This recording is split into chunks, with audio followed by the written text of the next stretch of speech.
O que é governar para você? Olha, é boa pergunta e isso é tão complexo, mas se você olhar do prisma de quando começa um governo na cidade, vamos colocar nessa proporção menor. O governo da cidade ele tem a função de proteger, de trazer crescimento para a cidade e também para manter a ordem do seu lugar. Assim em nossas vidas, a gente aplica na gente, em tudo que eu for fazer, eu tenho que governar com excelência. Se é a minha casa, se são os meus negócios, em tudo. Se eu tenho qualquer propriedade, investimentos em lugares diferentes, eu tenho que ter um tipo de governo leve, sábio e que vá trazer resultado em todos os sentidos. Quando a gente governa bem, aqueles que estão sob a nossa tutela, debaixo da nossa autoridade, vão fluir também. Então, para mim, governo é aquilo que Deus fez. Deus deu a terra, a fauna, a flora, os animais, a plantação, a vegetação, tudo. E falou, Adão, governe sobre tudo. Quando você tem essa autoridade que vem de Deus e sabe exercê-la, as coisas vão acontecer assim de uma forma maravilhosa.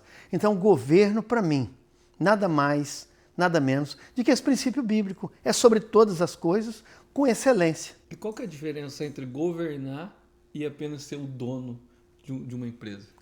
Caramba, que pergunta, hein, mano? Você me coloca enrascada, fazer igual carioca enrascada. Olha, governar, você tem autoridade, sabedoria e faz com tanta excelência que as pessoas andam, fazem sob os seus pedidos e ninguém fica magoado. Quando você faz com sabedoria, tudo acontece de uma forma nice and smooth, de uma forma natural, tranquila. Você pode ser dono e segregar a função para que alguém governe aquilo. Melhor dizendo, alguém fala delegar função. Quando você acredita em alguém que pode governar bem, o que vai acontecer? Você vai segregar a função. Isso é, você está dizendo, você é o dono, faça e me traga o resultado apenas. Isso é segregar. Você acredita que todo mundo foi chamado para governar alguma área? Eu vou fazer uma análise aqui da seguinte forma. Nós entendemos que cada pessoa tem um talento, ou um chamado, ou um dom específico. Vamos analisar por aí para ficar fácil a explicação. Se você tem um dom, por exemplo, como você tem o dom da música, eu não tenho. Você governa bem naquilo que você trabalha, na sua música. Já o meu dom é de ter uma visão de negócios. Eu governo bem nisso. Então, cada pessoa tem um território de governo. Todas as pessoas têm um território que ele vai governar. Dentro da área que ele gosta, dentro da área que ele tem um talento, tem um dom para fazer aquilo, ele vai exercer com excelência. Então, agora um governo mesmo completo, não são muitas pessoas que têm esse governo. Agora, quanto a governar, todos têm um campo, um território para estar governando. E quando foi que você descobriu essa parte de governar e não ser apenas um chefe, de governar os seus sentimentos, a sua mentalidade? Para falar a verdade para você, não faz muito tempo que eu fiz essa descoberta. Eu tenho um chamado para prosperar desde 10, talvez 8, 10 anos de idade. Eu entendia e via a prosperidade na minha frente. E eu comecei a trabalhar muito e pensar que eu prosperaria com os meus braços. E não precisaria de fazer governo, não precisaria de liderar as coisas. E errei muito, até há poucos anos atrás. Eu fazia um negócio e não dava tão certo. E eu comecei a descobrir, primeiro em Deus e depois com muitos conselhos de grandes homens que realmente nem todos podem governar bem os seus sentimentos, sua mente. Às vezes precisa de uma cura, às vezes precisa de um desbloqueio. E quando a pessoa é desbloqueada, aí as coisas começam a fluir. E aí ela é ensinada de um caminho de governo, tem que se mostrar, tem que treinar essa pessoa. Agora você está desbloqueado, você vai fazer assim com a família, assim com a empresa, assim com qualquer situação da sua vida. Precisa-se de um acompanhamento. E na prática, assim, quando você aprendeu, na prática, o que mudou? Você pensava de um jeito e depois você começou a fazer as coisas de outro jeito. O que mudou, assim? Puxa vida, mudou. Eu posso dizer que mudou em quase tudo.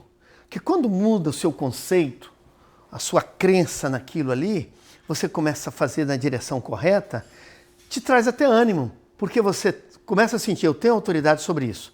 Quando eu falo, eu não preciso gritar, eu posso só dar uma palavra que as coisas vão estar acontecendo. Mudou muito. E isso mexe também nos seus sentimentos. Quando você vê que deu certo, você sente que você foi bem, você fica bem emocionalmente, você dorme bem. E quando você fala, você também fala com segurança com as pessoas. Isso mudou na minha vida. Às vezes eu era inseguro, às vezes eu dependia mais do outro, às vezes eu dependia do amigo. Se fosse num trabalho, eu pegava muitas opiniões. A opinião, a multidão de conselhos, ela é válida. Mas quando você precisa de opinião para coisas pequenas, é fraqueza sua. Nós precisamos tomar uma decisão. Olha, eu tive um pastor que falava o seguinte: o líder tem que tomar uma decisão, ainda que ele erre nela. Tem momentos que você tem que ser homem, tem que ser líder. Eu vou tomar a decisão. Eu já conversei com 3 pessoas aqui e essa é a minha decisão. Porque senão você fracassa. Qual que é o conselho que você dá para quem quer ter uma mentalidade de governo? Olha, a primeira coisa desse conselho é observar os princípios bíblicos. Começa em Gênesis. Gênesis capítulo 1 até o capítulo 3 tem já uma aula sobre o governo.